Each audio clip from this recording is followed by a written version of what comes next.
En el caluroso verano de 2008, en la aparente tranquilidad de Orlando, Florida, se gestaba uno de los misterios más perturbadores y mediáticos de la historia criminal moderna. No se trataba solo de la desaparición de una niña de 2 años llamada Caylee Anthony, sino de la conducta inexplicable de su madre, Casey Anthony, cuya frialdad y red de mentiras desafiaron toda lógica maternal. Durante 31 días, mientras el mundo ignoraba el paradero de la pequeña, su madre participaba en concursos de cuerpos hot en clubes nocturnos, se tatuaba la frase Bella Vita y continuaba con una rutina de aparente normalidad que ocultaba un abismo de secretos. Este caso no fue simplemente una crónica roja, fue un fenómeno sociológico que puso a prueba los cimientos del sistema judicial estadounidense, la ética de los medios de comunicación y la delgada línea entre la verdad moral y la prueba legal. Lo que comenzó como la búsqueda de una niña desaparecida terminó en un veredicto que paralizó a una nación y que, más de una década después, sigue provocando debates encendidos sobre la justicia, la duda razonable y el impacto de la opinión pública en el tribunal de la ley. Para comprender la magnitud del caso Caylee Anthony, es imperativo analizar la dinámica de la familia Anthony. George y Cindy Anthony, los abuelos maternos, vivían bajo el mismo techo que su hija Casey y su nieta. Las tensiones internas eran evidentes. Una joven madre desempleada con una historia persistente de mentiras patológicas sobre su educación y su trabajo, enfrentada a una madre controladora y un padre exoficial de policía. El 16 de junio de 2008 fue la última vez que se vio a Caylee con vida. Lo que siguió no fue una búsqueda desesperada, sino un silencio sepulcral por parte de Casey. No fue hasta que Cindy Anthony recuperó el automóvil de su hija de un depósito de chatarra y percibió un olor que describió como el de un cadáver en descomposición, que la policía fue finalmente contactada el 15 de julio de 2008. Esa llamada al 911 es histórica. Cindy, desesperada, exclamó que su nieta llevaba desaparecida 1 mes y que el coche de su hija olía a muerte.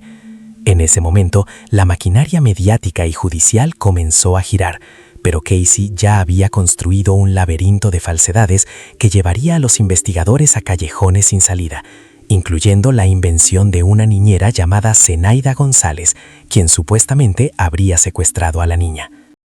La estrategia de investigación se enfrentó desde el inicio a una sospechosa que no colaboraba. Casey Anthony guió a los detectives por las oficinas de Universal Studios, afirmando trabajar allí, solo para confesar en el último momento, frente a una puerta cerrada, que no tenía empleo en ese lugar. Este patrón de comportamiento no solo sugería culpabilidad, sino una desconexión total con la gravedad de la desaparición de su hija. Mientras la comunidad se volcaba en búsquedas masivas, los forenses centraban su atención en el Pontiac Sunfire de Casey. Aquí es donde el análisis estratégico del caso se vuelve fascinante. La fiscalía intentó utilizar ciencia de vanguardia, pero no probada, para demostrar que un cuerpo humano se había descompuesto en ese maletero. El doctor Arpad Baz, un experto en detección de olores de descomposición, testificó sobre la presencia de compuestos químicos específicos que, según él, solo podían provenir de un cuerpo humano muerto. Fue la primera vez que se intentó introducir el olor de la muerte como evidencia científica en un tribunal estadounidense, una jugada arriesgada que más tarde se convertiría en un punto de fricción crítico durante el juicio.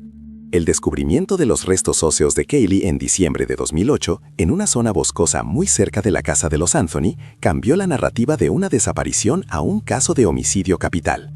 Los restos estaban envueltos en una manta, dentro de una bolsa de basura, y un detalle escalofriante capturó la atención del mundo: cinta adhesiva encontrada cerca del cráneo. Sin embargo, debido al avanzado estado de descomposición, la médica forense doctora Jan Garabaya no pudo determinar la causa exacta de la muerte, clasificándola simplemente como homicidio por medios indeterminados. Esta falta de una causa de muerte clara fue el vacío legal que el equipo de defensa, liderado por el entonces poco conocido abogado José Báez, explotaría con una maestría estratégica sin precedentes. Báez no se limitó a defender a su cliente, lanzó una contraofensiva que puso a la propia familia Anthony en el banquillo de los acusados. El juicio, que comenzó en mayo de 2011, fue apodado por la revista Time como el juicio de las redes sociales del siglo. La fiscalía, encabezada por Jeff Ashton y Linda Drain Burdick, presentó a Casey como una joven egoísta que mató a su hija para liberarse de las responsabilidades de la maternidad y disfrutar de una vida de fiesta. Su evidencia era circunstancial pero acumulativa. El olor en el coche, las búsquedas en la computadora familiar sobre cloroformo y asfixia a prueba de errores, y la conducta negligente de Casey. Pero José Báez ejecutó un golpe maestro en su declaración de apertura que dejó a todos atónitos. Afirmó que Kaylee no había sido asesinada, sino que se había ahogado accidentalmente en la piscina de la familia el 16 de junio, y que George Anthony, el abuelo, había ayudado a Casey a encubrir la muerte debido a un ciclo de abuso sexual y trauma que Casey había sufrido desde la infancia. Aunque nunca se presentaron pruebas concretas de este abuso o del ahogamiento, la semilla de la duda razonable había sido plantada con una fuerza devastadora. Desde un punto de vista estratégico legal, el éxito de la defensa radicó en atacar la debilidad fundamental de la fiscalía, la ausencia de ADN o huellas dactilares que vincularan directamente a Casey con la cinta adhesiva o el cuerpo. Báez utilizó el concepto del efecto CSI, donde los jurados modernos esperan pruebas forenses irrefutables y tecnológicas que a menudo no existen en la realidad.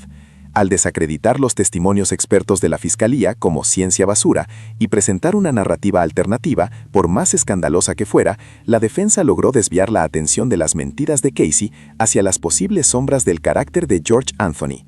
El contrainterrogatorio de los expertos forenses fue agresivo y meticuloso, resaltando que el cloroformo puede encontrarse en productos domésticos y que el olor en el maletero podría haber sido basura orgánica descompuesta. La Fiscalía, por su parte, se vio atrapada tratando de refutar acusaciones de abuso sexual que no tenían base en el expediente, perdiendo un tiempo valioso y permitiendo que el jurado se sumergiera en la disfuncionalidad familiar más que en los hechos del crimen.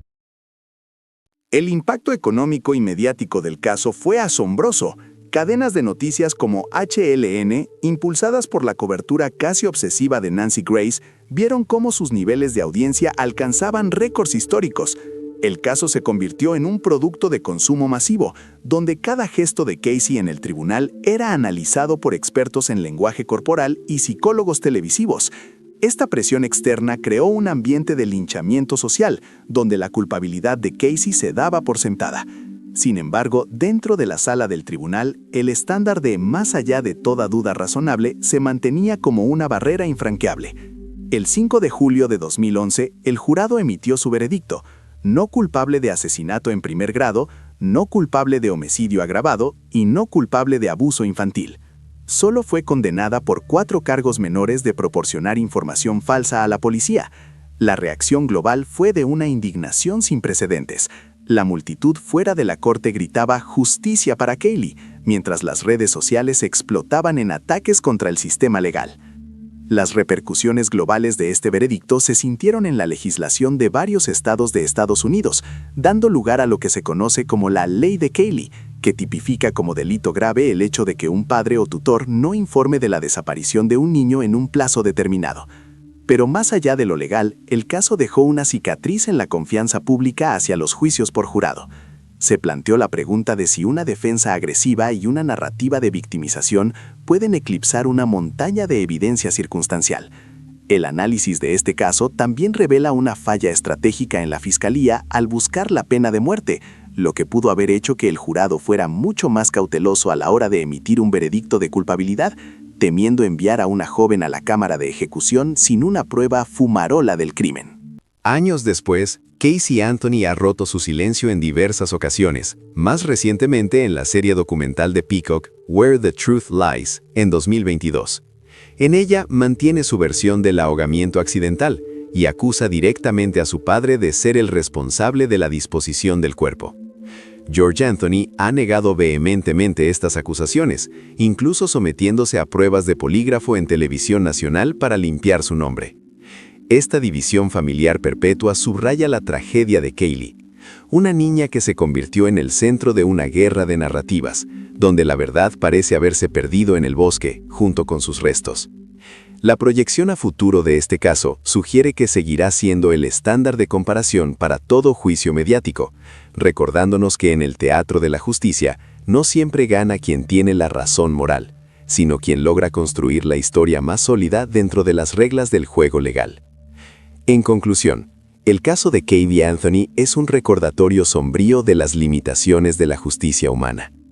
Es una historia sobre el fracaso de la protección infantil, la complejidad de las dinámicas familiares tóxicas y el poder de la retórica legal para desmantelar un caso que parecía cerrado para la opinión pública.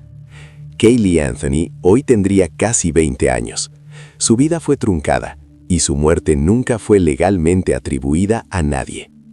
Al final, nos queda la reflexión de que, si bien el sistema judicial está diseñado para proteger al acusado de la tiranía del Estado a través de la duda razonable, ese mismo mecanismo puede dejar un vacío insoportable cuando la verdad se oculta tras un muro de mentiras, bella vita. La pregunta persiste y seguirá resonando en los anales del crimen. ¿Fue el veredicto una victoria del derecho o una derrota de la justicia?